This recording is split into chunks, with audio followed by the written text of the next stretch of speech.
Hello friends, welcome to IQ Gyan. तो आज हम हिंदू न्यूज़पेपर एनालिसिस देखेंगे 22 अप्रैल का।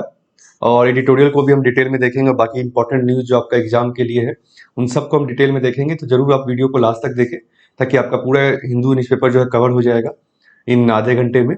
और ये चैनल को आपने सब्सक्राइब नहीं किया, जरूर सब्सक्राइब कर ले और सब्सक्राइब करके आप बेल नोटिफिकेशन दबाएं ताकि आपको आने वाली वीडियो की नोटिफिकेशन मिल जाए।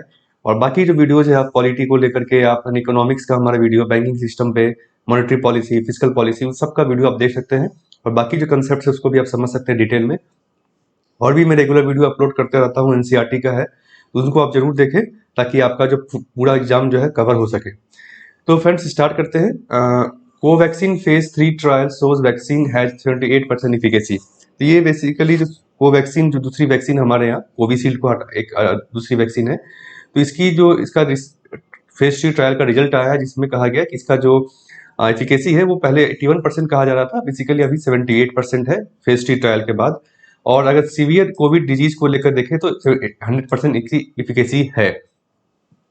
बाकी वैक्सीन की एफिकेसी हम जानते हैं ऑलरेडी। एफिकेसी जो क्या है, बेसिकली ये measure of risk reduction from vaccine. तो ऑब्जेक्टिव अगर मैं बात करूं, प्रीलिम्स की बात करूं, तो उसमें आपका पूछा जा सकता है। तो इफिकेसी का आप समझ सकते हैं। इफिकेसी मतलब कितना percent reduction in disease incidence, जिन्होंने वैक्सीन किया है, जिन लोगों को वैक्सीन हुआ है, वैक्सीनेट किया गया है, उसमें कितना परसेंट रिडक्शन हुआ है डिजीज इंसिडेंस का, डिजीज कितना परसेंट कम हुआ है कंपेयर टू अनवैक्सीनेटेड ग्रुप। तो ये वैक्सीन इफिकेसी का मतलब होता है। 100% इफिकेसी है, इसका मतलब है कि zero incidence in vaccinated group. तो वैक्सीनेटेड पर्सन जो है उसमें वैक्सीन डिजीज इंसिडेंस जो है जीरो है।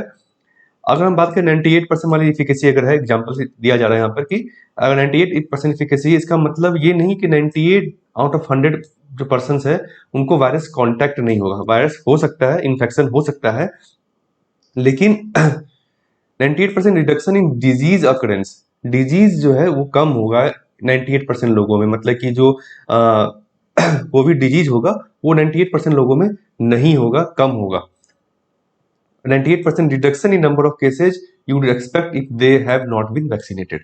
तो ये वैक्सीन की एफिकेसी की मतलब होती है, मतलब कि कितने परसेंट लोगों में डिजीज इंसिडेंस नहीं होगा, बेसिकली डिजीज होगा नहीं, आएगा नहीं। वायरस हो सकता है इन्फेक्ट करे, लेकिन डिजीज नहीं है, इम्यून रिस्पॉन्स जो आपका वो टैकल कर लेगा। तो इसको एफिकेसी कहते हैं। तो प्रीलिम्स के लिए आप इसको नोट डाउन कर ले। ऑब्जेक्टिव में कोई भी किसी भी ऑब्जेक्टिव में पूछा जा सकता है एक सवाल इसका। नेक्स्ट आपका आर्टिकल जो है वो है प्रेस फ्रीडम को इंडेक्स को लेकर के। ये कल रिलीज हुआ। बेसिकली 142nd रैंक है इंडिया का ऑन प्रेस फ्रीडम इंडेक्स। इसके बारे में शायद आपने पहले ही पढ़ा होगा, ये हर साल आता है इंडेक्स। ये बेसिकली जो है वर्ल्ड प्रेस फ्रीडम इंडेक्स 2021 का बात कर रहा हूँ मैं, जिसको रिलीज किया जाता है रिपोर्टर्स विदाउट बॉर्डर्स।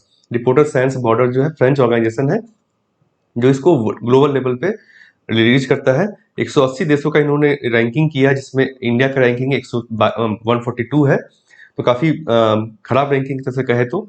और ये पहले जो है हमारा 2016 की बात करें तो 2016 में इंडिया का रैंकिंग 133 था।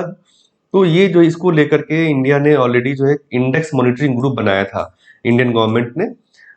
इसके बारे में हमने पहले भी डिस्कस किया है। ये ग्रुप का काम था, इंडेक्स मॉनिटरिंग सेल जो था, हमारे ऑफिसर्स थे इसमें, बेसिकली ब्यूरोक्रेट्स थे, देखने के लिए कि कैसे हम इस रैंकिंग में हम इम्प्रूव कर सकते हैं, इंडिया का रैंकिंग कैसे इम्प्रूव हो सकता है। इसके लिए काफी जो डिस्कशन भी किया गया था, वहाँ के जो ऑर्गेनाइजेशन है ये रिपोर्टर्स साइंस बॉर्डर्स का, उनके रिप्रेजेंटेटिव के साथ हमारे जो एम्बेसडर उन्होंने बात भी की थी, काफी कुछ मीटिंग्स हुआ, लेकिन फिर भी जो हमारा रैंकिंग इम्प्रूव नहीं हुआ। तो RSF का कहना है इस रैंकिंग को लेकर के, इसमें जो बताया गया है कि India is one of the world's most dangerous countries for journalist. तो जर्नलिस्ट के वर्ल्ड्स मोस्ट डेंजरस कंट्री है वहाँ काम करने के लिए, जर्नलिस्ट के लिए। उसके अलावा इस रिपोर्ट में कहा गया कि एवरी काइंड ऑफ अटैक जो है जर्नलिस्ट पे यहाँ पर एक्सपोज्ड है। लोग जर्नलिस्ट जो एक्सपोज्ड होते हैं उनके साथ हो सकता है, जैसे कि पुलिस वायलेंस हो सकता है, एम्बेसीज हो सकता है पॉलिटिकल एक्टिविस्ट के द्वारा, और रिप्रेजल इंस्टिगेटेड बाय क्रिमिनल ग्रुप्स और करप्ट लोकल ऑफिशियल्स। ये सब जो है बेसिकली अटैक्स या जर्नलिस्ट के ऊपर डेंजरस है इस देश में, इंडिया में। ये इन्होंने रिपोर्ट में कहा है इंडिया के केस में। तो ये जैसे मैंने कहा कि ये जो इंडेक्स मॉनिटरिंग सेल बनाया गया था, तो उनकी मीटिंग्स भी हुई। उन्होंने बेसिकली क्या कहा, रिपोर्टर साइंस बॉर्डर ने कुछ जो इंस्टेंसेस बताया कि किस लिए इनका रैंकिंग, इंडिया का रैंकिंग खराब है। एक जम्मू कश्मीर का बताया उन्होंने, वहां पे कंप्लीट आपने बैन कर दिया, इन्फॉर्मेशन शेयरिंग नहीं हो रही थी, क्या हो रहा नहीं हो रहा है। तो ये सब चीजें उन्होंने बताया कि ये सब केसेस के कारण जो है इंडिया का रैंकिंग खराब है। इंडेक्स मॉनिटरिंग सेल क्या है, इसको मैंने पहले ही बताया है, इसको फिर से मैं बता देता हूँ। ये इंफॉर्मेशन ब्रॉडकास्टिंग मिनिस्ट्री इसको सेटअप किया था 2020 में। इसका जैसे हमने कहा एम क्या था, ऑब्जेक्टिव क्या था कि इंडिया का रैंकिंग जो है इंप्रूव किया जाए इस इंडेक्स में। और evolve objective yardstick to gauge India media freedom. Objective जो यार्डस्टिक क्या क्या आप मेजर कर रहे हैं एग्जैक्टली फ्रीडम इंडेक्स में, उसको देखना, उसको और इम्प्रूव करना। और place a mechanism for states के लिए भी, ताकि वो अपना जो रैंकिंग लेके आ सके, स्टेट फ्रीडम, हर स्टेट्स के लिए अलग अलग रैंकिंग भी हम ला सके। तो ये बेसिकली सेल का काम था, ऑब्जेक्टिव था। इस इंडेक्स की बात करें, जैसे हमने कहा कि रिपोर्टर्स विदाउट बॉर्डर इसको करता है बेसिकली। और ये जो पैरामीटर्स डेटा इवेल्युएटेड, ये जो पैरामीटर इवेल्युएट करते हैं बेसिकली, ये है आपका प्लुरलिज्म हो गया कि सब कितने प्लुरलिज्म है, मीडिया इंडिपेंडेंस कितना है, इन्वायरमेंट और सेल्फ सेंसरशिप कितनी है यहाँ पर किसी देश में, लीगल फ्रेमवर्क क्या है जर्नलिज्म को लेकर के, प्रेस फ्रीडम को लेकर के, ट्रांसपेरेंसी कितनी। तो ये सब चीजें बेसिकली ये देखते हैं इस इंडेक्स को निकालने के पहले। इस इंडेक्स किसी कंट्री का जो रैंकिंग होता है वो मेजर करने के लिए इन पैरामीटर्स को वो देखते हैं।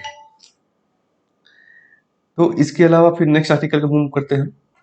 नेक्स्ट जो आपका आर्टिकल है ये India adds 3.15 lakh cases 2091 deaths. तो ये कल का फिगर है, इसीलिए मैंने रखा है इसको। 3,15,660 केसेज आए हैं पिछले 24 घंटों में। ये अगर हम बात करें तो सबसे हाईएस्ट केसेज है एक दिन का इन्फेक्शन का वर्ल्ड लेवल पर भी। यूएसए में पहले आया था 3,310 केसेज जनवरी 2021 को। तो इंडिया के केस में ये जो है हाईएस्ट, जैसे कहें वर्ल्ड लेवल पर हम कहें तो highest number of cases single day में किसी देश में आए हैं। तो अभी चिंता का विषय है, आप जो है कोविड अप्रोप्रिएट बिहेवियर जरूर रखें अपने आसपास और लोगों को भी उसके लिए सलाह दें। और डेथ भी हमारे यहाँ काफी ज्यादा आई है, इसी के लिए आर्टिकल है, बाकी कुछ इसमें नहीं है। नेक्स्ट आपका एडिटोरियल है the last word on states and temples. इसमें बेसिकली क्या किया गया, तमिलनाडु का एग्जाम्पल लेकर कहा गया है। तमिलनाडु में क्या कहा गया है कि बेसिकली आपका जो वहाँ पे गवर्नमेंट कर रही है कि जो स्टेट कंट्रोल में अभी तक है ना, तमिलनाडु के टेम्पल्स या जो वहाँ पे हिंदू टेम्पल्स है उसको हटा के स्टेट अपना कंट्रोल हटा रही है, उसको कम्युनिटी को पास किया जाएगा बेसिकली। तो इस पे इन्होंने चिंता बताया है, इन्होंने बेसिकली कंसर्न दिया है कि वो सही स्टेप नहीं है। क्यों नहीं है ये बेसिकली उन्होंने पूरा बताया आर्टिकल में। पहला तो इन्होंने बताया कि आप अगर स्टेट कंट्रोल हटा देगा तो किसको पास होगा ये डिसाइडेड नहीं है। कम्युनिटी मतलब किसको, कम्युनिटी में कौन होगा, कम्युनिटी को, हिंदू में भी अलग अलग कम्युनिटीज है तो उसमें आप किसको देंगे, उसमें वो कैसे उसका डिसीजन होगा कि कौन उसको हेड करेगा। तो ये सब भी अभी तक बताया नहीं गया, डिटेल नहीं है, जिसके कारण हो सकता है कि कम्युनिटी के बीच में क्लैशेज भी हो सकते हैं। तो आइडिया ऑफ गवर्नमेंट ओवरसीइंग, ये जो है basically principle on which secularism rest in India distinct from their western antecedent. तो इंडिया में जो सेक्युलरिज्म, जैसा कि आपने पढ़ा होगा पॉलिटी में, इंडियन सेक्युलरिज्म जो है अलग है वेस्टर्न सेक्युलरिज्म से। वेस्टर्न सेक्युलरिज्म क्या है, स्टेट बिल्कुल ही रिलीजियस में इंटरफेयर नहीं करेगा, रिलीजन से अलग है बेसिकली वेस्टर्न जो आपका सेक्युलरिज्म का प्रिंसिपल है। इंडियन सेक्युलरिज्म प्रिंसिपल क्या है, गवर्नमेंट जो है इंटरफेयर करेगी बट लेकिन सिमिलरली सभी रिलीजन में इंटरफेयर करेगी, सभी रिलीजन के साथ समान भाव रहेगा, लेकिन स्टेट का रोल रहेगा रिलीजन में। ये इंडियन सेक्युलरिज्म है, पॉजिटिव सेक्युलरिज्म से हम कहते हैं। कॉन्स्टिट्यूशन असेंबली में भी जो बनाया गया था, जब ये कॉन्स्टिट्यूशन बनाया गया था, उन्होंने भी देखा, it understood that left unattended religion could lead to a perpetuation of historical evil. तो अगर गवर्नमेंट, उन्होंने सोचा था, जो इन्होंने आर्टिकल रखा जैसे कि फंडामेंटल राइट्स में भी है, तो ये उनका मानना था कि अगर हम रिलीजन को छोड़ देंगे, मतलब कि लोगों को छोड़ देंगे, गवर्नमेंट का अगर रोल नहीं रखेंगे इसमें मैनेज करने के लिए, तो क्या होगा, ये बेसिकली हिस्टोरिकल इविल जैसा चलता आ रहा था कि कुछ लोगों को टेम्पल में परमिशन नहीं है, कुछ कम्युनिटी को परमिशन नहीं है, कुछ कम्युनिटी ही उसको डोमिनेट करते हैं, टेम्पल को मैनेज करेंगे। तो ये जो हिस्टोरिकल इविल चला रहा था हमारे परंपरा में, तो वो चलता रहेगा अगर स्टेट इंटरफेयर नहीं करेगा। तो इन कारणों को देखते हुए, इन चीजों को देखते हुए ही हमारी असेंबली ने, कॉन्स्टिट्यूशन असेंबली ने, जिन्होंने कॉन्स्टिट्यूशन बनाया, उन्होंने स्टेट का रोल रखा कि स्टेट जो है टेम्पल एडमिनिस्ट्रेशन या कह सकते हैं रिलीजियस एडमिनिस्ट्रेशन में इंटरफेरेंस कर सकता है। तो अगर हम इसको हटा देंगे, बेसिकली स्टेट कंट्रोल अगर हम हटा देंगे तो ये प्रॉब्लम फिर से आ सकती है। तो ये इन्होंने कहा, पहला आप कर सकते हैं बेसिकली रीजन दे सकते हैं कि क्यों स्टेट इंटरफेरेंस या स्टेट कंट्रोल जरूरी है रिलीजियस इंस्टीट्यूशन पे, टेम्पल्स नहीं, सिर्फ सारे इंस्टीट्यूशन पे। तो इससे क्या होगा, रिसोर्सेज जो वाइटल है, कॉमन रिसोर्सेज जो है टेम्पल्स के लिए या जो बाकी रिलीजियस इंस्टीट्यूशन के लिए, वो प्रॉपरली मैनेज हो पाएंगे अगर स्टेट उसको देखेगा। तो तो ये दूसरा रीजन हो गया आपका कि स्टेट को क्यों कंट्रोल करना चाहिए। State responsibility to guarantee and for instance the temple dedicated for public use was in fact been put to such use. तो पब्लिक यूज के लिए जो टेम्पल्स है वो उसको इस तरह से यूज किया जाएगा, ऐसा नहीं कि कोई स्पेसिफिक कम्युनिटी उसको यूज करे। तो ये देखना भी स्टेट का काम था, इसलिए स्टेट को कंट्रोल रखा गया। तो तीसरा रीजन आप ये दे सकते हैं, स्टेट कंट्रोल क्यों होना चाहिए रिलीजियस इंस्टीट्यूशन पे, इसके आप कारण बता सकते हैं यहाँ पर। फिर उन्होंने फंडामेंटल राइट्स की बात की है, आर्टिकल 25-26। इसमें भी, इस आर्टिकल्स में भी कहा गया डिटेल में कि स्टेट मेकिंग लॉ, ये स्टेट जो इसके ऊपर कानून बना सकता है, रेगुलेटिंग एनी इकोनॉमिक, फाइनेंशियल और other secular activity associated with religion. ये ऑलरेडी जो फंडामेंटल राइट्स में कहा गया है कि स्टेट का रोल ऑलरेडी बनता है फंडामेंटल राइट्स के हिसाब से भी, तो कॉन्स्टिट्यूशन के हिसाब से भी इसका रोल बनता है। ये स्टेट कंट्रोल होना चाहिए। 26 में बेसिकली आर्टिकल में ग्रुप राइट दिया गया है कि रिलीजियस डिनोमिनेशन जो है वो अपना इंस्टीट्यूशन, रिलीजियस इंस्टीट्यूशन स्टेब्लिश कर सकते हैं, उसको मैनेज कर सकते हैं, लेकिन ये राइट भी जो है अनलिमिटेड राइट नहीं है, इसको भी एक लिमिट दिया गया है इसमें कि public order, morality and health के बेसिस पर इसको रिस्ट्रिक्ट किया जा सकता है। तो ये फंडामेंटल राइट्स का आप एग्जांपल दे सकते हैं, संविधान का एग्जांपल दे सकते हैं कि संविधान में भी स्टेट कंट्रोल के लिए फेवर में कहा गया है। State power to make laws regulating management of properties belonging to denomination. तो स्टेट के पास भी ये राइट है। तो ये 3 रीजन आप ऐसे दे सकते हैं, बाकी के लिए बाकी कॉन्स्टिट्यूशन का आप हवाला दे सकते हैं, संविधान का दे सकते हैं। रिस्ट्रिक्ट एंड रेगुलेट, गवर्नमेंट के पास पावर है कि रेगुलेट करे, रिस्ट्रिक्ट के secular function performed by religious, public religious institutions. इसी को लेकर के मद्रास ने 1951 में एक्ट जो लागू किया था, क्योंकि चेन्नई की बात हो रही है, तमिलनाडु की बात हो रही है, तो वहाँ का स्पेसिफिक एक्ट के बारे में बात की गई। अदर स्टेट्स में आप देखें तो वहाँ के रिलीजियस डिनोमिनेशन को रेगुलेट करने के लिए वहाँ पे स्पेसिफिक कानून है। तो ये, क्योंकि हम तमिलनाडु का एग्जांपल देख रहे हैं, तो तमिलनाडु का इन्होंने बात किया है।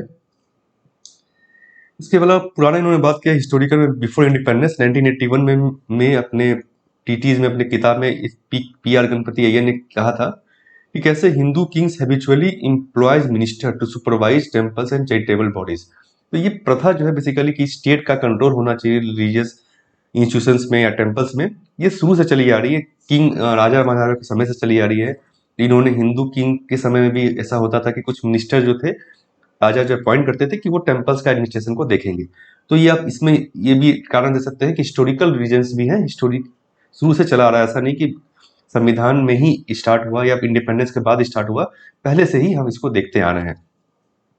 मुगल रूल की बात करें हम, उस समय भी जो आपका उन्होंने भी मुक्तावाली उन्होंने अपॉइंट करते थे, जो कि वक्फ प्रॉपर्टीज को, यानी कि जो मुस्लिम प्रॉपर्टीज है उसको मैनेज करने के लिए।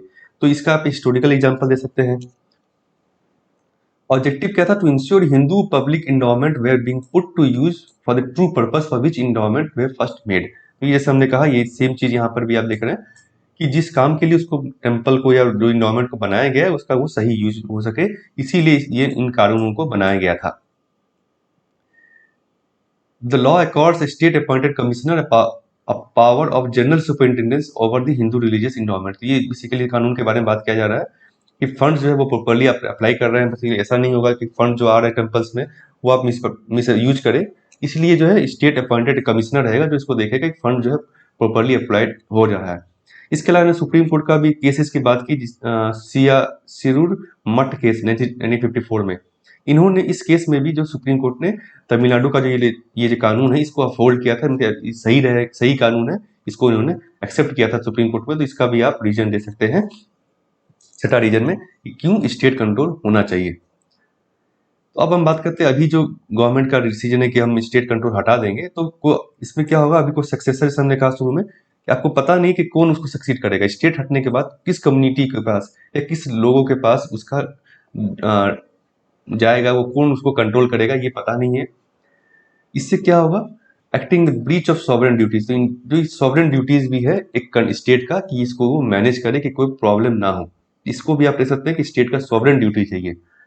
अगर हम ऐसे ही स्टेट अपना कंट्रोल हटा देगा, पता नहीं आगे किसको कौन मैनेज करेगा, इससे क्या होगा कि सोशल पावर जो डोमिनेंट ग्रुप जो है इसको अपने हाथ में ले लेगा। तो ये बेसिकली एक हायरार्की ऑफ ग्रुप बन जाएगा हिंदू कम्युनिटी के अंदर में ही, जिससे क्लैशेस हो सकते हैं, एक कम्युनिटी का दूसरे कम्युनिटी के साथ झगड़ा झड़प हो सकता है। तो इसको मैनेज करने के कारण, इसको भी मैनेज करना देखना स्टेट का काम है। इसके अलावा जो एक बात कही जा रही है कि बाकी रिलीजन्स में ऐसा नहीं है, मैनेजमेंट नहीं होता, स्टेट कंट्रोल नहीं होता, तो इसको इन्होंने कहा है कि वक्फ मुस्लिम की बात करेगा हम तो वक्फ एक्ट जो है इसमें भी government also exercises substantial supervisory control over management of property dedicated for religious purpose under Muslim law. तो ये वक्फ एक्ट में मुस्लिम लॉ को भी रेगुलेट किया जाता है, मुस्लिम रिलीजियस प्रॉपर्टीज को भी पे भी गवर्नमेंट का हक है, गवर्नमेंट कंट्रोल होता है। तो ये मुस्लिम रिलीजन में ऑलरेडी है। अगर हम बात करें तो इसका आप एग्जाम्पल दे सकते हैं कि अदर रिलीजन में ऑलरेडी ऐसे प्रोविजंस है, तो हिंदू रिलीजन में भी हिंदू टेम्पल्स के केस में भी इसको रखा जाना चाहिए। क्रिश्चियन लॉ की बात करें तो केरला में भी जो वहाँ के चर्च है या रिफॉर्मिस्ट चर्च क्रिश्चियन ग्रुप है, वो कह रहे हैं कि स्टेट अपना एक कमिटी बनाए जो कि चर्च के फाइनेंशियल प्रॉपर्टी को देखे। तो हो सकता है नियर फ्यूचर में ऐसा कानून केरला में या अदर स्टेट जहाँ पे क्रिश्चियन चर्चेज ज्यादा है वहां पे बनाया जा सकता है। तो ये अदर रिलीजन का आप एग्जाम्पल दे सकते हैं यहाँ पर। तो ये सब बेसिकली आपका है स्टेट, ये पूरा जो है आपका स्टेट कंट्रोल ओवर रिलीजन क्यों होना चाहिए, इसके ये कुछ कारण है जिसको आप अपने आंसर में 6-7 कारण है, 8 कारण जिसको आप अपने आंसर में रीजन में लिख सकते हैं। तो ये आपका जीएस पेपर 2 में आई थिंक ये आपका यूज हो सकता है, जीएस पेपर 1 में भी रिलीजन में केस में आप इसको इसको आप नोट कर सकते हैं। और फंडामेंटल राइट्स को आप जरूर पढ़े, फंडामेंटल राइट्स काफी इंपॉर्टेंट है, उसमें अलग अलग राइट्स है। तो जैसे ये राइट टू रिलीजन है, ये काफी इंपॉर्टेंट रोल प्ले करेगा आपका ऐसे टाइप का आंसर लिखने में। तो इसको भी आप फंडामेंटल राइट्स का डिटेल आप देखें, एक हमारा प्लेलिस्ट है जिसको कि आप देख सकते हैं, जिसमें फंडामेंटल राइट्स के हर एक आर्टिकल को हमने डिटेल में समझाया है।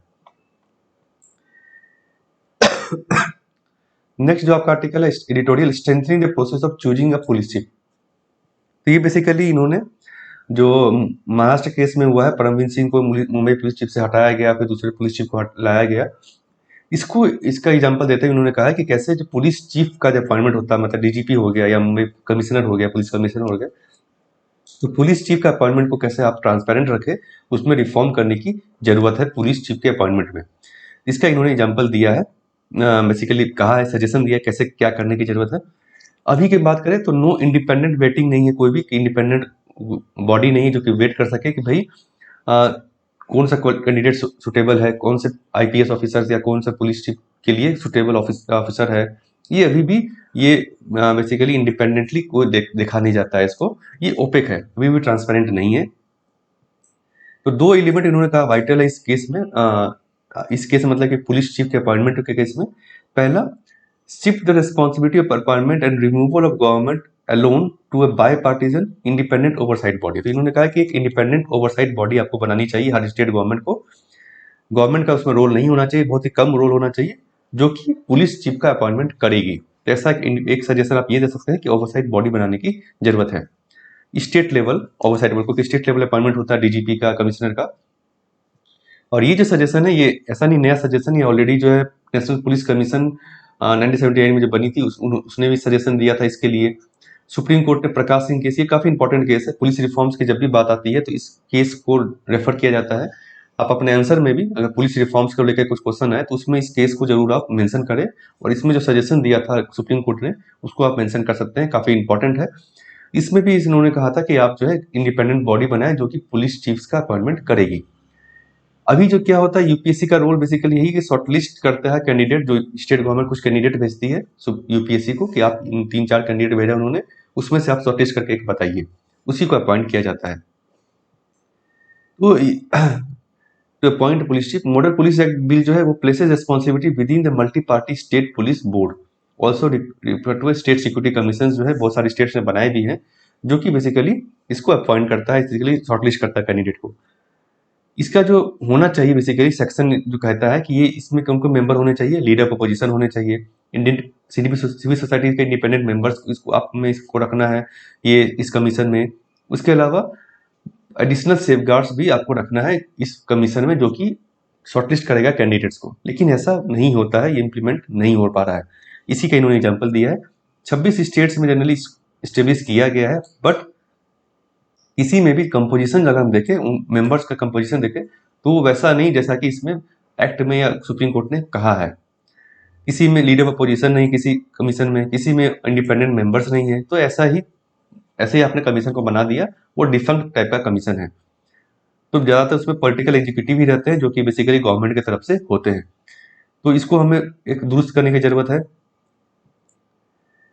सेकंड एलिमेंट जो उन्होंने कहा, पहला यहाँ पे हम देखा था ओवरसाइट बॉडी की बात की थी, इसी का इन्होंने दिया है। दूसरा जो बात है, instituting an independent and transparent selection and decision making process around appointment, removal against objective criteria. तो इन्होंने कहा कि अपॉइंटमेंट और रिमूवल दोनों के केस में एक ट्रांसपेरेंट सिलेक्शन प्रोसेस की हमें आवश्यकता है, जिसमें ऑब्जेक्टिव क्राइटेरिया हो, मतलब ऑब्जेक्टिवली आप उसको देखें कि ये इस चीज में ठीक है कि नहीं है, इस चीज में ठीक है कि नहीं है। तो अलग अलग चीजों में ऑब्जेक्टिवली आप उसको कैंडिडेट को एनालाइज करें। तो ये सेकंड सजेशन आप अपने आंसर में लिख सकते हैं। The court and the model point require UPSC SSC to shortlist candidate basis of the length of service. अभी जो क्या होता है कि यूपीएससी या एसएससी जो है शॉर्टलिस्ट करती है बेसिस ऑफ किस किस क्राइटेरिया पे, कि लेंथ ऑफ सर्विस कैसा, आपका सर्विस रिकॉर्ड क्या है, रेंज ऑफ एक्सपीरियंस क्या है ओवर लास्ट 10 ईयर्स। इन बेसिस पे ये शॉर्टलिस्ट करती है और रिकमेंडेशन देती है। लेकिन अगर हम क्राइटेरिया की बात करें तो ये सब्जेक्टिव क्राइटेरिया है, ऑब्जेक्टिव नहीं है। पहली बात तो गुड रेंज ऑफ एक्सपीरियंस का क्या मतलब होता है ये पता नहीं है। इंटीग्रिटी को आप देखते नहीं है। इंटरव्यू भी कैंडिडेट का नहीं होता, इंटरव्यू होना चाहिए। इसको आप सजेशन में लिख सकते हैं कि आप कैंडिडेट का इंटरव्यू करवाइए, यूपीएससी जो है एक एक कैंडिडेट का इंटरव्यू करे, उसके बेसिस पर उसके बाद ही अपना सजेशन दे। उसके अलावा no scrutiny process is having prescribe to justify removal. तो रिमूवल जब होता है, अभी उनके केस में मुंबई पुलिस कमिश्नर को रिमूव किया गया, तो कोई स्क्रूटनी प्रोसेस नहीं कि किस बेसिस पे आपने रिमूव किया, इंडिपेंडेंट ट्रांसपेरेंट प्रोसेस नहीं है। क्या लोग गवर्नमेंट क्या कहती है कि एडमिनिस्ट्रेटिव ग्राउंड पे हमने रिमूव किया उनको, या तो फिर हमने पब्लिक इंटरेस्ट में रिमूव किया। लेकिन ये जो वेग टर्म्स है, इसका कोई डिटेल बताया नहीं जाता है कि किस बात पे आपने इनको रिमूव किया है। तो ये जो है कंपेलिंग रीजन होना चाहिए। बेसिकली आप रिमूव करें किसी सीनियर पुलिस ऑफिसर को, तो उसका एक कंपेलिंग रीजन होना चाहिए, स्ट्रॉन्ग रीजन होना चाहिए, और वेरीफाइबल मटेरियल्स, कुछ मटेरियल एविडेंस होने चाहिए जिसकी बेसिस पे आप उसको कह सके कि आप जो है इसको हम रिमूव कर रहे हैं। इसके साथ ही साथ जो है आपको जो है specific benchmark need to be integrated. तो इसको आपको बेंचमार्क देना चाहिए कि इस बेसिस पर आप इनको रिमूव कर रहे हैं। तो ये रिमूवल का भी आप इसमें लिख सकते हैं सजेशन में, चौथा पॉइंट। तो 4 पॉइंट्स आप जो है पुलिस चीफ के अपॉइंटमेंट पे, पुलिस रिफॉर्म्स पे बेसिकली आप इन 4 पॉइंट्स को लिख सकते हैं। इसके अलावा इन्होंने एग्जाम्पल दिया है यूनाइटेड किंगडम का। वहां पे क्या है, बेसिकली जो प्रपोज कैंडिडेट होते हैं उनको है पार्टिसिपेट करना पड़ता है हियरिंग, जो कि पुलिस और क्राइम पैनल जो है हर एक एक एरिया में अपॉइंट करता है। उसके बाद वहां पे क्वेश्चन की जाती है, कैंडिडेट के एबिलिटी के बारे में डिस्कस किया जाता है, देखा जाता है, तब जाके उसको अपॉइंट किया जाता है। तो एक ये प्रोसेस अपॉइंटमेंट का हो गया, जिसको आप मतलब बेसिकली आप केस स्टडी दे सकते हैं यूके का। ये अपॉइंटमेंट का हो गया आपका यूके में। रिमूवल का भी वहां पे जो है अलग है। रिमूवल क्या है, जो पुलिस चीफ जिसको आप रिमूव कर रहे हैं उनको भी एक रिस्पॉन्ड करने का दिया जाता है कि आप अपने आपके ऊपर जो एलिगेशंस लगाए गए हैं कि हम आपको रिमूव करेंगे, उसके ऊपर उनकी सफाई भी ली जाती है, उनका उनका भी बात रखा जाता है।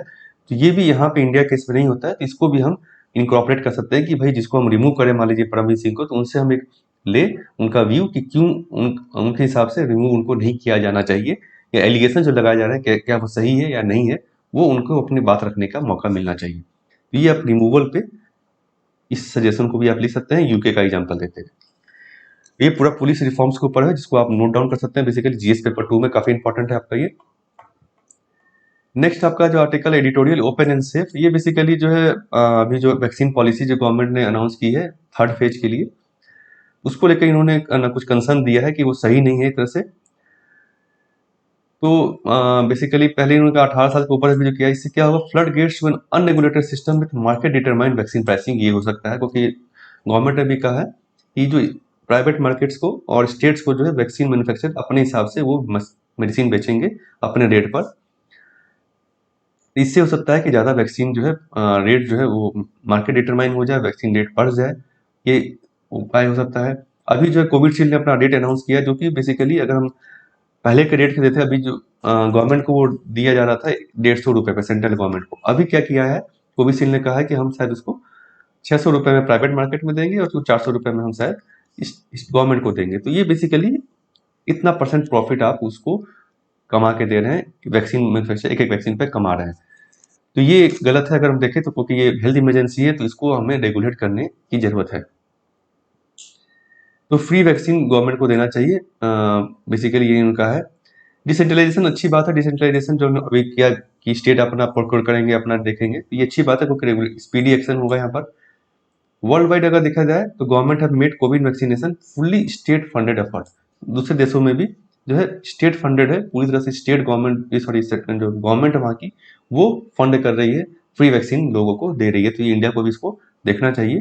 पोलियो वैक्सीनेशन की का एग्जाम्पल दिया, जैसे कि पोलियो कैंपेन सक्सेसफुल हुआ हमारा, क्यों? क्योंकि हमने जब फ्री यूनिवर्सल वैक्सीनेशन की का उसमें रखा कि सभी को फ्री और यूनिवर्सली सभी को वैक्सीन दिया जाएगा, कोई भी उसको कैटेगराइजेशन हमने नहीं किया कि जो गरीब है या अमीर है या तो फिर एज वाला, कुछ भी हमने इसमें नहीं किया। तो ये हमें करने की इस बेसिस पर ही हमें इसको फुल्ली फ्री यूनिवर्सल वैक्सीनेशन करने की जरूरत है कोविड के केस में। नेक्स्ट आपका जो एडिटोरियल टुवर्ड्स रेशियल जस्टिस, ये बेसिकली जॉर्ज फ्लॉयड केस का बात है जो यूएसए में अभी हुआ, उस पर कन्विक्ट किया गया है जो पुलिस ऑफिसर थे। ये कुछ इंपॉर्टेंट नहीं है आपके एग्जाम के लिए। नेक्स्ट आपका रेसिपी फॉर वैक्सीन इनइक्विटी, ये उसी को लेकर के है जो अभी अभी हमने बात की कि सेंट्रल गवर्नमेंट ने कहा कि भाई आप फ्री वैक्सीनेशन जो होगा वो सिर्फ हेल्थ केयर और फ्रंटलाइन वर्कर्स के लिए होगा, और जो लोग जो 45 ईयर्स के एज के ऊपर हैं, बाकी के लिए आपको कॉस्ट बेसिस पर आपको करना होगा। स्टेट गवर्नमेंट प्रोक्योर करेगी और स्टेट गवर्नमेंट ही अपना वैक्सीनेट करवाएगी। कॉस्ट क्या होगा वो वैक्सीन मैन्युफैक्चर डिसाइड करेंगे स्टेट गवर्नमेंट के साथ निगोशिएट करके। इसको इन्होंने कहा कि इनइक्विटी है वैक्सीन का बेसिकली कहा जाए। ऑलरेडी बहुत सारे स्टेट में शॉर्टेज है सप्लाई में, तो इससे क्या होगा और कंपटीशन बढ़ेगा स्टेट के बीच में। इसमें जो ये बेसिकली अनाउंसमेंट था उसके बारे में बताया गया कि 50% वैक्सीन जो यूनियन गवर्नमेंट को दी जाएगी वैक्सीन मैन्युफैक्चर के द्वारा, बाकी जो डोजेज है वो स्टेट गवर्नमेंट और प्राइवेट हॉस्पिटल को वैक्सीन मैन्युफैक्चर देंगे बेस्ड ऑन देयर उनका जो प्राइसिंग है। लेकिन रेस्ट ऑफ वर्ल्ड में हम देखें अगर बाकी दुनिया में, तो इंडियन गवर्नमेंट ही पहली है जिसने वैक्सीन चार्ज स्टार्ट किया है, जो कि गलत है एक तरह से। बाकी स्टेट्स में किसी गवर्नमेंट में वैक्सीन का पैसा नहीं है, स्टेट फंडेड एफर्ट है, जैसा हमने अभी देखा। यूएसए में जैसे कि है जहाँ पे health care is highly privatise, वहाँ पे भी हेल्थ केयर काफी ज्यादा प्राइवेटाइजेशन है, स्टेट गवर्नमेंट नहीं है हेल्थ केयर में, वहाँ भी वैक्सीनेशन जो है सारे एडल्ट को फ्री है। तो इससे हमें सीखना चाहिए कि हमें भी जो सारे लोगों को पूरी सिटीजन्स को, सभी लोगों को फ्री वैक्सीनेशन दिया जाना चाहिए ऑन प्रायोरिटी। इसके बाद इन्होंने डेटा दिया है कि 18 से 44 साल की अगर हम बात करें तो 595 मिलियन पॉपुलेशन हमारा, 2 डोजेज अगर दिया जाएगा तो 1190 मिलियन डोजेज हमें लगेंगे। तो ये काफ़ी जो है ज़्यादा कॉस्ट जो है इन्वॉल्व होगा इसमें, तो इसीलिए इसको हमें सेंट्रल गवर्नमेंट को इसको फ्री करने की ज़रूरत है। It would need to allocate huge resources to buy the doses, तो हर स्टेट गवर्नमेंट के लिए काफ़ी सिग्निफिकेंट फाइनेंस इम्पैक्ट पड़ेगा। इससे हो सकता है बहुत सारे लोग जो है चूक जाए इस प्रोसेस से, क्योंकि इतना कॉस्ट है, बहुत सारे लोगों को वैक्सीन नहीं लग पाए, वो अफोर्ड नहीं कर पाएंगे, ये भी हो सकता है। जैसे हमने कहा कि कोविशील्ड ने रेट अनाउंस कर दिया 400 रुपये स्टेट गवर्नमेंट के लिए और 600 रुपये प्राइवेट हॉस्पिटल्स के लिए। तो ये जो रेट है बेसिकली, इससे क्या होगा, ब्लैक मार्केटिंग हो सकती है, बहुत सारे लोगों को जो अफोर्ड नहीं कर सकते उनको वैक्सीनेशन से वो वंचित रह जाएंगे। तो ये इन्होंने कहा है कि हम वैक्सीन इक्विटी की जरूरत है, मतलब कि सभी को free vaccination, free universal vaccination जो कराने की सेंट्रल गवर्नमेंट की जिम्मेदारी है, उसको किया जाना चाहिए। इसके अलावा कुछ खास इसमें इंपॉर्टेंट नहीं है। ये हर स्टेट की पॉलिसी पर डिपेंड करे कि वो कैसे उसको डिजाइन कर रहा है। तो ये हो सकता है स्टेट टू स्टेट डिफर भी करे, कुछ स्टेट में ज़्यादा वैक्सीनेशन हो, कुछ स्टेट में कम वैक्सीनेशन हो, तो ये गलत है बेसिकली। इसके अलावा कुछ और वैक्सीन जो गवर्नमेंट ने बोला कि और भी वैक्सीन हम फॉरेन मार्केट में उसको हम लाएंगे इंडिया में, लेकिन गवर्नमेंट ने कहा कि ऑल इम्पोर्टेड वैक्सीन जो है वो सिर्फ प्राइवेट मार्केट में अवेलेबल होगा, मतलब कि प्राइवेट कॉस्ट पे अवेलेबल होगा, हायर कॉस्ट पे अवेलेबल होगा, जिससे कि बहुत सारे लोग जो वैक्सीन नहीं यूज कर पाएंगे। तो इसको बेसिकली देखने की जरूरत है गवर्नमेंट को, इसको रेट को रेगुलेट किया जाए और फ्री वैक्सीनेशन दिया जाए। सेकेंड वेव जो है अभी बात की इसी में, hence a policy that promotes vaccine inequity based on age bands and dangerous proposition. तो ये सही प्रोपोजिशन नहीं है, क्योंकि ऑलरेडी हम सेकेंड वेव देख रहे हैं, काफी लोग जो इन्फेक्टेड हो रहे हैं, स्पेशली 18 से 40 साल की उम्र के लोग भी काफी इन्फेक्टेड हो रहे हैं। इससे क्या होगा, ये स्टेट के ऊपर आपने डाल दिया, तो स्टेट गवर्नमेंट इससे कम्पीट करेगी और प्राइवेट प्लेयर्स का भी उसको कम्पीट करना पड़ेगा, जिससे हो सकता है कि कुछ वैक्सीन का रेट बहुत हाई हो जाए कुछ स्टेट्स में, कुछ स्टेट्स को वैक्सीन मिले ही नहीं क्योंकि उनके पास फाइनेंस उतना नहीं है कि वो वैक्सीन खरीद सके। इससे जो है स्टेट वाइज जो है, जैसे हमने कहा, डिफरेंसेज आ सकता है, कुछ स्टेट में वैक्सीनेशन ज़्यादा हो, कुछ स्टेट में कम हो। यहाँ इन्होंने यूनाइटेड स्टेट्स का एग्जाम्पल दिया है इसी को लेकर के। लास्ट ईयर क्या क्या था यूनाइटेड स्टेट्स ने कि इंडिविजुअल स्टेट जो है अपना वेंटिलेटर्स और पीपीई किट जो प्रोक्योर करेंगे। इससे क्या होगा, केओटिक सिचुएशन हो गया, ये हर स्टेट जो दूसरे को आउटबिट करने में लगा रहा कि हम इसके इतना ज़्यादा दाम देंगे पीपीई किट का। प्राइवेट मैन्युफैक्चरर से वो जो बिड किया, जिससे क्या हुआ, कुछ स्टेट्स को आपको मिला, कुछ स्टेट्स को नहीं मिला उतना रिसोर्स जितना चाहिए था। रिच स्टेट्स जो है, जो अमीर स्टेट्स थे, वो आगे निकल गए। ऐसा ही इंडिया में भी होने की संभावना है। इसको जो है सेंट्रल गवर्नमेंट को रेगुलेट करने की जरूरत है। नेक्स्ट आपका editorial data and the new global order. इसमें जो बेसिकली कुछ खास इंपॉर्टेंट नहीं, ये बताया गया कि डेटा रिवोल्यूशन, डिजिटल डेटा जो है, ये थर्ड आप कह सकते हैं वॉरफेयर है बेसिकली। अगर अभी तक क्या था का मिलिट्री था आपका, आर्मी था, मिलिट्री एंड सिविलियन सिस्टम था, वो अब सिंबॉलिक रह गया बेसिकली। अब जो है मोबाइल डिजिटल पेमेंट्स इंटरकनेक्शन जो है, ये सबसे ज़्यादा इंपॉर्टेंट स्ट्रेटेजिक इंपॉर्टेंस है, जिसमें कि इंडिया और चाइना दोनों ही आगे निकल रहे हैं और इसको इंडिया को भी आगे बढ़ने की जरूरत है। इसी के ऊपर इन्होंने बेसिकली कहा है, कुछ खास इंपॉर्टेंट नहीं इसमें, इसको आप छोड़ सकते हैं। नेक्स्ट आपका fresh push for green hydrogen. ये बेसिकली जो है ग्रीन हाइड्रोजन मिशन जो है इंडिया का भी, तो इंडिया विल सूल join 15 other countries in hydrogen club. तो जो हाइड्रोजन क्लब में बाकी जो देश हैं उसके साथ नेशनल हाइड्रोजन एनर्जी मिशन जो इंडिया का है, उसके साथ इंडिया भी जुड़ रहा है। इंडिया ने स्टार्ट किया ऑलरेडी, बजट में इसका अनाउंसमेंट किया गया था। तो ये क्या है बेसिकली, ग्रीन हाइड्रोजन को कैसे हम यूज करें। हाइड्रोजन हाइड्रोजन फ्यूल जो है काफ़ी इंपॉर्टेंट है आपका। एक तो हाइड्रोजन फ्यूल जो है आपका हमारा क्या है, क्लाइमेट इमिशन में भी हेल्प करता है। क्लाइमेट इमिशन इसमें नहीं है बेसिकली, CO2 इमिशन जो उसको नहीं करता है। इसके अलावा इस अबंडेंट सप्लाई है आपका। बस टेक्नोलॉजी पे हमें देखने की जरूरत है। अदर सेक्टर्स में इसका ऑलरेडी है, तो कुछ चैलेंजेस है जिसको रिकमेंडेशन इन्होंने कुछ दिया है कि कैसे हम इसको और इफेक्टिवली यूज कर सकते हैं हाइड्रोजन फ्यूल को। पहला क्या इन्होंने कहा है, decentralize hydrogen production. Decentralize hydrogen production की जरूरत है। अभी क्या हो रहा है, सिंगल जगह पे आप कर रहे हैं तो ट्रांसपोर्टेशन कॉस्ट इन्वॉल्व हो रहा है, उसको हम कम कर सकते हैं अगर हम डिसेंट्रलाइज उसको कर दे तो। Currently most renewable energy resources that can produce low cost electricity are situated far from potential demand center. तो जो यहाँ पर हमारी सोर्स है, यहाँ यहाँ इलेक्ट्रिसिटी रिन्यूएबल इलेक्ट्रिसिटी प्रोड्यूस हो रही है, जैसे कि मान ली सोलर प्लांट है आपका या विंड प्लांट जो भी है, और जो जहाँ पे डिमांड है, जहाँ पे यूज करना है इस इलेक्ट्रिसिटी को, हाइड्रोजन को, वो कहीं दूर लोकेटेड है। इससे क्या हो रहा है बेसिकली, डिस्टेंस ट्रांसपोर्टेशन में काफ़ी एनर्जी भी, पैसा भी जा रहा है आपका, और यूटिलाइजेशन भी हो रहा है। तो इससे वायबल ऑप्शन क्या है कि आप जो है इलेक्ट्रिसिटी डायरेक्टली जो है सोलर प्लांट से आप उसको वहाँ पे प्लांट्स में ट्रांसफर करें। जैसे सोलर प्लांट कच्छ में, अगर उससे डायरेक्टली हम रिफाइनरी ऑफ बड़ोदरा में देते हैं तो इससे हम ट्रांसपोर्टेशन कॉस्ट 60% तक कम कर सकते हैं। तो ये एक वायबल ऑप्शन इन्होंने दिया है, पहला सॉल्यूशन। दूसरा, ensure access to round the clock renewable power for decentralize hydrogen production. तो राउंड द क्लॉक उसको आप एक्सेस दीजिए। ऐसा नहीं कि कुछ समय में ट्रांसपोर्टेशन होकर आएगा, कुछ समय तक आएगा, तो ऐसा नहीं होना चाहिए। इसके लिए क्या है, facility will typically organise utilise and store the hydrogen to ensure continuous hydrogen supply. तो स्टोरेज का आपको देना होगा उसको, स्टोरेज आप कर सकें हाइड्रोजन का, ताकि कंटिन्यूअस सप्लाई जो है प्लांट में जहाँ पे यूज है इंडस्ट्रियल में, वहाँ पे आप यूज उसको कर सकें। ये सेकंड सजेशन दिया इन्होंने। तीसरा, blend the green hydrogen in existing process specially industrial sector. तो ऑलरेडी किसी सेक्टर में, मान लीजिए इंडस्ट्रियल सेक्टर में अगर हाइड्रोजन यूज हो रहा है, हाइड्रोजन जो है 3 तरह का आपका होता है, इसमें आगे बताऊंगा आपको।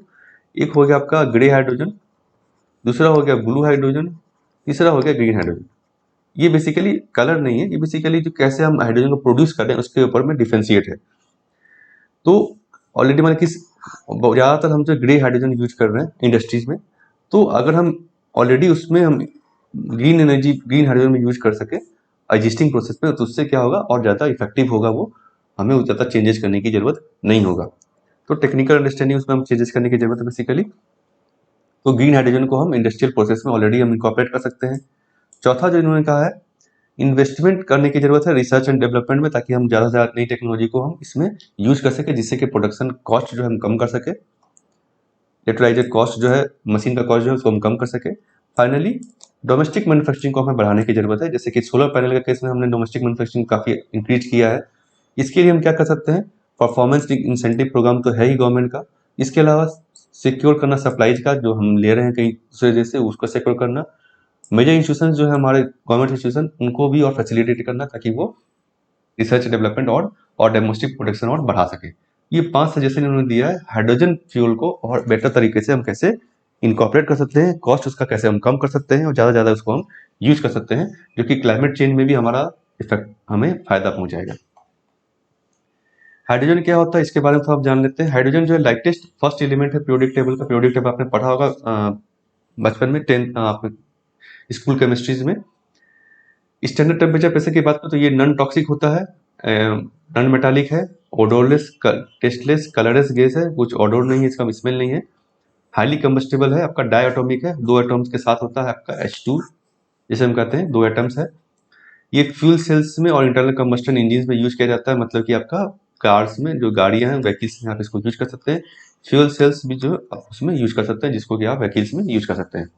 इसके अलावा आप as fuel for spacecraft propulsion में भी ये यूज किया जाता है, जैसा कि आपने देखा होगा जो स्पेस हम मिशन जो भेजते हैं, सैटेलाइट जो भेजते हैं हम स्पेस में, उसमें भी हाइड्रोजन काफी यूज होता है, हाइड्रोजन फ्यूल।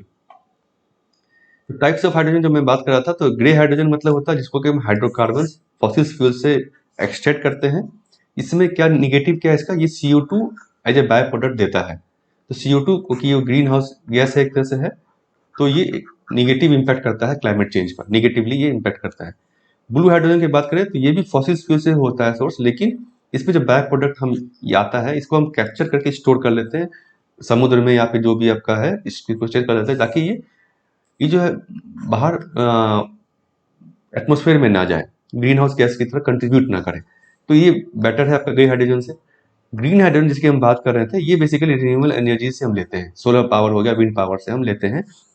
इलेक्ट्रोलाइजर जो है, इलेक्ट्रिसिटी जो है, उससे हम इसको हम इलेक्ट्रोलाइजर से हम इलेक्ट्रिसिटी को स्प्लिट कर देते हैं हाइड्रोजन ऑक्सीजन में, और इस हाइड्रोजन को हम यूज करते हैं एज ए ग्रीन हाइड्रोजन। इसमें जो बाय प्रोडक्ट यूज होता है वो वाटर और वाटर वेपर होता है, जो कि इसमें कोई प्रॉब्लम नहीं है। Water vapour green house gas करता है, लेकिन ये बहुत ही कम है, आपका CO2 इमिशन नहीं है यहाँ पर, इसीलिए काफी ये बेनिफिशियल है क्लाइमेट चेंज को लेकर के भी, ग्रीन हाउस गैसेस को लेकर भी ये सबसे अच्छा है, जिसकी हम अभी बात कर रहे थे।